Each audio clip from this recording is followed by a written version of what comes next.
నమస్తే అండి. నమస్తే అండి. ఒకవైపేమో ఎండలు మండిపోతున్నాయి. మరొక వైపేమో జగన్ సర్కార్ వేసే పన్నుల ఛార్జీలు, కరెంటు ఛార్జీల మీద వేసే ఛార్జీలు ప్రతి ఏటా పెరుగుతూ ఉన్నాయి. అసలు ఏమంటారు మరి మీరు? ఒకటి, జగన్మోహన్ రెడ్డి గారు ఈరోజు చెప్పేదానికంటే గతంలో ఆయన ఏం చెప్పాడు చూస్తే, గతంలో జగన్మోహన్ రెడ్డి గారు మాటలు చాలా తీయగా చెప్పేవాళ్ళు. ఎంత అద్భుతంగా చెప్పేవాళ్ళు అంటే, చంద్రబాబు నాయుడు గారి హయాంలో విద్యుత్ ఒక యూనిట్ 4 రూపాయలు 3 రూపాయలు కొనుక్కుంటూ ఉంటేనే బాదుడు అని చెప్పి రాగాలు తీస్తూ చేతులు తిప్పుతూ పెద్ద పెద్ద అరుపులు అరిచేసి కరెంటు బిల్లు తాకాలన్నా కానీ షాక్ కొడుతూ ఉంది అని చెప్పి ఈ విధంగా చెప్పారు. అప్పుడు ప్రజలంతా ఏమనుకున్నారు, ఎంతో చంద్రబాబు నాయుడు ఈ విధంగా పెంచుతా, జగన్ ఏదో తగ్గిస్తా అంటా ఉన్నాడు చూద్దామని చెప్తే, ఈ రోజు ఏమంటే వానాకాలంలో కూడా కరెంటు బిల్లు తాగితే, ఇప్పుడు మీరు ఎండలు అంటా ఉన్నారు, ఎండాకాలంలో కాదు వానాకాలంలో చలికాలంలో కూడా కరెంటు బిల్లు తాగితే షాక్ కొట్టే విధంగా ఉంది ఈ జగన్మోహన్ రెడ్డి గారి ప్రభుత్వంలో. ఏ విధంగా అంటే అన్ని విధాలుగా నాశనం చేసేశాడు. ఒకప్పుడు చంద్రబాబు నాయుడు గారు విజన్తో సర్ప్లస్లో ఉంటే కరెంటు విద్యుత్తు, ఇప్పుడు ఏమంటే పవర్ హాలిడేలు ఇచ్చే విధంగా అది డెఫిసిట్లోకి వెళ్ళిపోయింది. ఒకప్పుడు చంద్రబాబు నాయుడు గారు సోలార్ ఎనర్జీని, విండ్ ఎనర్జీని, అదేవిధంగా వాటర్ ప్రాజెక్టుల ద్వారా ఎలక్ట్రిసిటీ జనరేట్ చేయడము, ఈ విధంగా జనరేట్ చేసి ఆ సర్ప్లస్లోకి తీసుకొని వచ్చాడు. ఒకప్పుడు లోటు విద్యుత్తులో ఉన్న ఆంధ్రప్రదేశ్ని విభజన జరిగిన తర్వాత ఆయన అధికారం నుంచి దిగిపోయేప్పటికి సర్ప్లస్లోకి తీసుకొని వచ్చాడు. ఏ విధంగా? భారతదేశంలోనే కాదు ప్రపంచంలోనే అతిపెద్ద సోలార్ పార్క్లో ఒకటి కర్నూలు దగ్గర పెట్టించి సోలార్ విద్యుత్తుని తీసుకొచ్చాడు. అదేవిధంగా అనంతపురం జిల్లా ఇలాంటి దగ్గర విండ్ ఎనర్జీ తీసుకొని వచ్చాడు. అదేవిధంగా ప్రాజెక్టులు పూర్తి చేసి అక్కడ విద్యుత్ జనరేట్ చేసే విధంగా తీసుకోండి. అవి ఇన్ని విధాలుగా మనం విద్యుత్తుని జనరేట్ చేసి మనమే పక్క రాష్ట్రాలకు అమ్మే విధంగా, మన వాళ్ళకి విద్యుత్ ఛార్జీలు తగ్గే విధంగా, అదేవిధంగా పరిశ్రమలన్నిటికీ విద్యుత్తుని ఆ విద్యుత్ ఫ్రీగా వాళ్ళకి అలవెన్సుల రూపంలో ఈ విధంగా ఇచ్చే విధంగా చూశాడు. ఈ విధంగా చేయడం వల్ల రాష్ట్రానికి పరిశ్రమలు వచ్చే ఈ విధంగా ఉండే. జగన్మోహన్ రెడ్డి వచ్చిన తర్వాత ఫస్ట్ పీపీఎల్ రద్దు చేసి రాష్ట్రంలో ఉండే విద్యుత్ వ్యవస్థని భ్రష్టు పట్టించాడు. మరి అయితే ఇక్కడ మీరు చంద్రబాబు గారి సర్కార్ గత 2014 నుంచి 2019 వరకు ఏం చేసిందో చెప్పారు. 2019 నుంచి 2024 అంటే ఈ 5 ఏళ్ల పాలనలో, వైసీపీ పాలనలో జగన్మోహన్ రెడ్డి ఏ విధంగా దాన్ని తీసుకెళ్లాడని మీరు చెప్తా ఉన్నారు? ఒకటి, విత్ స్టాటిస్టిక్స్ మాట్లాడుకుంటే మనం జగన్మోహన్ రెడ్డి ఏ విధంగా మోసం చేశాడు తెలుసా? ఈ విద్యుత్ ఛార్జీలు అనేది 9 సార్లు పెంచాడు. చంద్రబాబు నాయుడు గారు గతంలో లోటు బడ్జెట్లో ఉన్నా కానీ ఆంధ్రప్రదేశ్ రాష్ట్రం ఒక్కసారి కూడా పెంచలేదు కరెంట్ ఛార్జీలు. కానీ జగన్మోహన్ రెడ్డి గారు ట్రూప్ ఛార్జీలు, టరిఫ్ ఛార్జీలు ఈ విధంగా అని చెప్పుకుంటూ అనేక సందర్భాల్లో ఈ ఛార్జీలు, ఈ యూనిట్ పైన ఇంత పెంచుతున్నాం, ఇంత ప్లాన్ ఇస్తున్నాం అని చెప్పి అనేక సందర్భాల్లో దాదాపుగా 10 సార్లు పెంచాడు ఈ జగన్మోహన్ రెడ్డి విద్యుత్ ఛార్జీలు. అంటే తన 5 ఏళ్ల పరిపాలనలో 10 సార్లు కరెంట్ ఛార్జీలు పెంచాడంటే సంవత్సరానికి 2 సార్లు లెక్కన పెంచుకుంటూ పోయాడు ఛార్జీలు. అది ప్రజలకి నిజంగా షాక్. చంద్రబాబు నాయుడు గారు 5 ఏళ్ల పరిపాలనలో ఒక్కసారి కూడా పెంచాల. జగన్మోహన్ రెడ్డి గారు 5 ఏళ్ల పాలనలో 10 సార్లు పెంచాడంటే సంవత్సరానికి 2 సార్లు లెక్కన పెంచుకుంటూ ప్రజలపైన భారాన్ని షాక్ కొట్టే విధంగా చేశాడు. ఇదేంటంటే ఈ కట్టే కరెంటు బిల్లుల్లో కూడా డైరెక్ట్గా ఏదో ప్రభుత్వానికి వెళ్తుందా అనుకుంటే కాదు. ఏంటంటే ప్రతి యూనిట్ మీద దాదాపుగా ఇప్పుడు మనం కట్టే 100 యూనిట్లు కావాలంటే దానిపైన ప్రతి యూనిట్ పైన 10 రూపాయల లెక్కన ఈ విధంగా తీసుకుంటే 2 రూపాయలు అనేది తాడేపల్లి ప్యాలెస్ జగన్మోహన్ రెడ్డికి వెళ్తూ ఉంది. ఇదే విధంగా జగన్ రెడ్డి 5 ఏళ్ళలో 10 సార్లు విద్యుత్ ఛార్జీలు పెంచి ఎంత మీద భారం వేశాడు? 27,442 కోట్ల రూపాయలు భారాన్ని వేశాడు. ఎవరిపైన? రాష్ట్రంలో ఉండే పేదవాళ్ళపైన. ఇది మాత్రమే కాకుండా 10 సార్లు పెంచాడు. చంద్రబాబు నాయుడు గారు 2014 నుంచి 19 ఒక్కసారి కూడా పెంచకపోతే ఈయన 10 సార్లు పెంచాడు. నాడు బిల్లులు 100 రూపాయల్లో వచ్చేటివి ఇప్పుడు ఏంటంటే వేలల్లో. ఒక ఫ్యాను, ఒక లైటు ఈ విధంగా ఉంటే అప్పుడు ఎంత? ఒక 70, 80, 100 అంతే ఒక ఇంట్లో ఎవరన్నా ముసలోళ్ళు వీళ్ళుంటే. ఇప్పుడు ఏంటంటే అలాంటి దగ్గర కూడా 600, 700, 1000 రూపాయలు ఈ విధంగా వచ్చి షాక్కులు కొడుతూ ఉన్నాయి. దీని అంతటికి కారణం ఏంటంటే జగన్ రెడ్డి తీసుకున్న అప్పులే. ఏంటంటే రూరల్ ఎలక్ట్రిఫికేషన్ కార్పొరేషన్ అనే దాని నుంచి జగన్ రెడ్డి తీసుకున్న అప్పు ఎంత తెలుసా? అక్షరాల 38,666 కోట్ల రూపాయలు అప్పు తీసుకున్నాడు. ఏంటి? ఆ కార్పొరేషన్ ద్వారా, రూరల్ ఎలక్ట్రిఫికేషన్ కార్పొరేషన్ ద్వారా. దీనికి అప్పులు తీసుకుంటే అప్పు సరిపోతుందా? మనం దానికి వడ్డీ కూడా కట్టాలి కదా. దానికి వడ్డీ అక్షరాల 1,516 కోట్ల రూపాయలు. అంటే ప్రతి నెల వస్తూ ఉందంటే 1,516 రూపాయలు వడ్డీ కట్టాలి. ఆ విధంగా చేశాడు. ఈ విధంగా చేయడం వల్ల భారం ఎవరిపైన పడుతుంది? ఆఖరిగా తిరిగి ఈ జగన్మోహన్ రెడ్డి తన స్వార్థం కోసం అప్పు తీసుకున్నాడు. అది ఎక్కడి నుంచి చేయాలి? పేదవాళ్ళు మళ్ళీ కట్టాలి. ఈ విధంగా కరెంట్ ఛార్జీలు పెంచి వాళ్ళపైనే పన్నులు వేస్తూ ఉన్నాడు. నేను చెప్పాను ఇంతకుముందు 27,000 కోట్లు ఈ విధంగా భారం వేశాడు. మళ్ళీ ఇంకొకటి, జగన్మోహన్ రెడ్డి ఎప్పుడు చూసినా కానీ అమ్మ ఒడి అని చెప్తాడు. ఈ అమ్మ ఒడి అనేది ఎవరో ఇంట్లో చిన్నపిల్లలనే ఒకరిద్దరికి వస్తుంది. కానీ కరెంట్ ఛార్జీ బిల్ అనేది ప్రతి ఒక్కరిపైన భారం పడుతుంది. అమ్మ ఒడికి జగన్మోహన్ రెడ్డి 5 ఏళ్లలో ఖర్చు పెట్టింది 26,009 కోట్లు మాత్రమే. విద్యుత్ ఛార్జీల బాధుడితో మన దగ్గర నుంచి లాగింది ఎంతో తెలుసా? కొంతమంది నానబుడ్డి అంటారు, అది వేరే క్రైటీరియా వస్తుంది. విద్యుత్ ఛార్జీల కింద మాట్లాడుకుంటే 27,442 కోట్ల రూపాయలు భారం వేశాడు.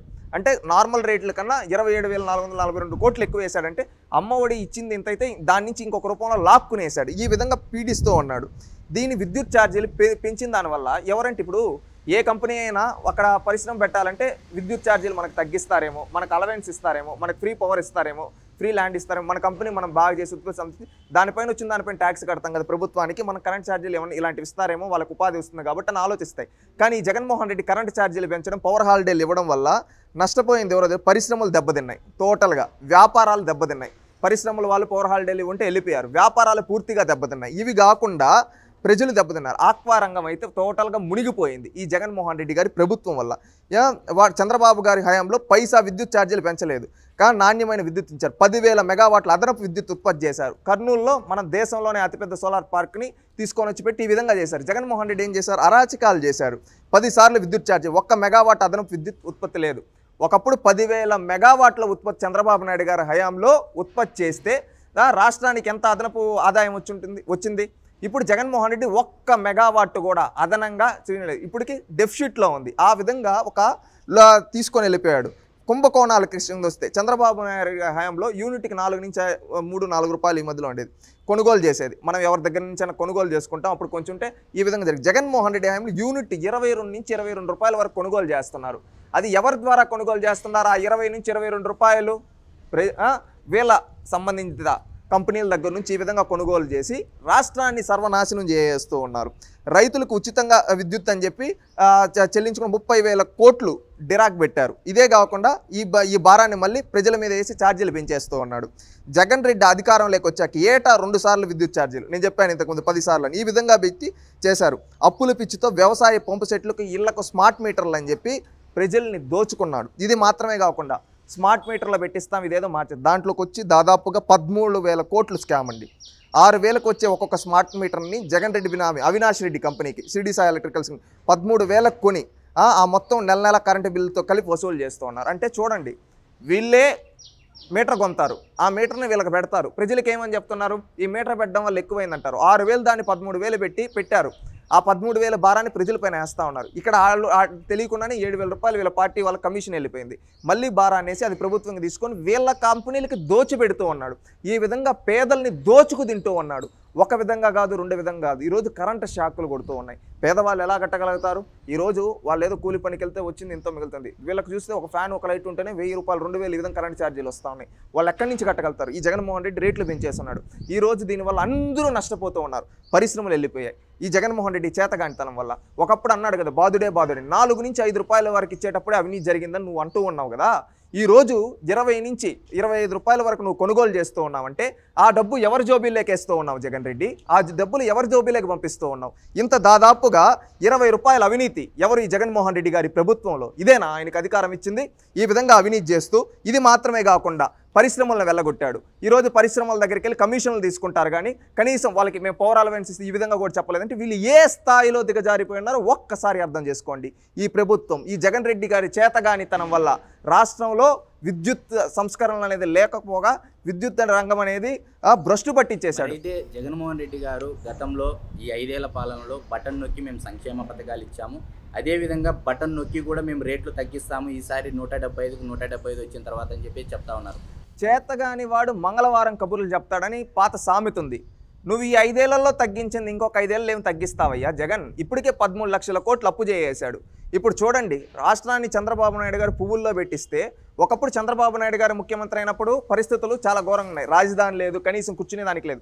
అలాంటి పరిస్థితుల నుంచి ఒక సచివాలయం, అసెంబ్లీ, ఈ విధంగా భవనాలన్నీ నిర్మించి రాష్ట్రాన్ని ఒక అభివృద్ధి బాటలో పయనింపజేసి అన్ని సౌకర్యాలు కల్పించి, వనరులు కల్పించి, ఆదాయాన్ని మార్గాలు చూపించి ఈ విధంగా ఇచ్చాడు. జగన్మోహన్ రెడ్డి చేతిలో పెట్టాడు. జగన్మోహన్ రెడ్డి ఏం చేశాడు? అవుటన్నిటిని భ్రష్టు పట్టించాడు. మీరు చూస్తే గతంలో ఇప్పుడు చంద్రబాబు నాయుడు పరిశ్రమలు తీసుకొని రావడం, అవుట్ వల్ల ట్యాక్స్ వస్తూ రాష్ట్రానికి ఆదాయం వస్తుంది. కానీ గతంలో 2014 లేదు. కానీ చంద్రబాబు నాయుడు గారు ఎక్కడా రేట్లు పెంచలేదు.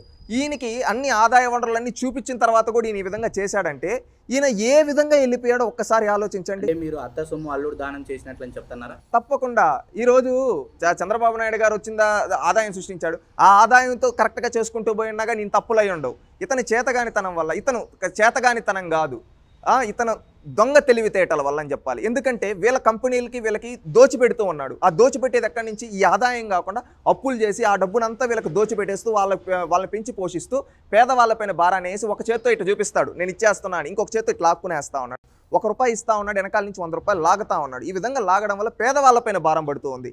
ఈ కరెంటు ఛార్జీలే కాదు, అనేక విధాలుగా పన్నులేసి ఉంది. బటన్ నొక్కుతా అంటాడు. బటన్ నొక్కేదానికి ముఖ్యమంత్రి ఎందుకు? ముఖ్యమంత్రి బటన్ నొక్కేదానికే అయితే ముఖ్యమంత్రి అవసరం లేదు, ప్యూన్ జాలు. ముఖ్యమంత్రి సీఎంఓలో ఉండే ప్యూన్ జాలు బటన్ నొక్కడానికి. ముఖ్యమంత్రి అంటే ఏంటి? నువ్వు పరిశ్రమల గురించి ఆలోచించాలి. ఈరోజు పేదవాళ్ళపైన ఆ రోజు చెప్పావు కదా విద్యుత్ ఛార్జీలు తగ్గిస్తాను, అలాంటప్పుడు నువ్వు 10 సార్లు ఎందుకు పెంచావు విద్యుత్ ఛార్జీలు? నీకు చేతగాని తనం వల్లే కదా. చేతనైన పాలకుడు విద్యుత్ ఛార్జీలు తగ్గిస్తాడు, చేతగాని పాలకుడు విద్యుత్ ఛార్జీలు పెంచుతాడు. ఈరోజు చేతగాని జగన్మోహన్ రెడ్డి విద్యుత్ ఛార్జీలు పెంచుతూ ఉన్నాడు. నీకు నిజంగా చేతనైతే పవర్ సర్ప్లస్ లేక తీసుకొని రావాలి. ఈరోజు నువ్వు సర్ప్లస్ లేక తీసుకొని రావాలంటే నీకు తెలియకపోతే తెలుసుకో. జగన్మోహన్ రెడ్డి చంద్రబాబు నాయుడు గారు సోలార్ ప్లాంట్ పెట్టాడు. ఎందుకంటే మనకు సహజ వనరులు ఉన్నాయి. సహజ వనరులు అంటే దేవుడిచ్చిన వరం ఏంటో తెలుసా? మనం తెల్లారులేస్తే సూర్యుడు వస్తాడు, దానివల్ల సోలార్ పవర్ వస్తుంది. దానివల్ల సోలార్ పవర్ ప్లాంట్లు ఉంటే ఆ సోలార్ ఎనర్జీ, ఇప్పుడు రాయలసీమ ఇక్కడంతా ఎండలు ఎక్కువగా ఉంటాయి, దానివల్ల సోలార్ పవర్ అనేది వస్తుంది. దానివల్ల ఇంకా పవర్ ప్లాంట్లు పెడితే ఆ పవర్ని నువ్వు స్టోర్ చేసి పెట్టుకోవచ్చు. అదేవిధంగా సాయంత్రం అయితే గాలి వస్తుంది, దానివల్ల విండ్ పవర్ అనేది దాన్ని స్టోర్ చేసి పెట్టుకోవచ్చు. మన రాష్ట్రంలో 2 జీవనదులు, కృష్ణానది అదేవిధంగా గోదావరి నది పోతూ ఉన్నాయి. అవన్నీ సముద్రంలో నీళ్ళు కలిసి అవుట్ని ప్రాజెక్టుల ద్వారా, ఇప్పుడు పోలవరం ప్రాజెక్టు కావచ్చు, అదేవిధంగా అనేక ప్రాజెక్టులను కట్టి ఈ ప్రాజెక్టుల ద్వారా విద్యుత్ నీళ్లు ప్రతి నియోజకవర్గానికి ఇవ్వగలిగితే 175 నియోజకవర్గాలకి దాని ద్వారా స్టోరేజ్ ఎక్కువ వానలు వరదలు వచ్చినప్పుడు మనం చెక్ డ్యాముల్లో ఇట్లా పెట్టుకో ఉంటాం. అప్పుడు ఆ వాటర్ ఉంటుంది, దాని ద్వారా ఒక పవర్ జనరేట్ చేయొచ్చు. ఆ జనరేట్ చేసిన పవర్ ఇప్పుడు 3 రకాలుగా మనం ఇక్కడే జనరేట్ చేసాం పవర్. అప్పుడు మన రాష్ట్రంలో సర్ప్లస్ ఉంటుంది పవర్.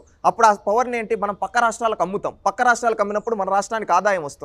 అదేవిధంగా మన రాష్ట్రంలో ఆ పవర్ని పేదవాళ్ళకి ఇప్పుడు ₹3 ఇచ్చేది ₹2, ₹1 ఆ విధంగా అప్పుడు మన రాష్ట్రంలో ఉండే పేదవాళ్ళపైన భారం పడదు.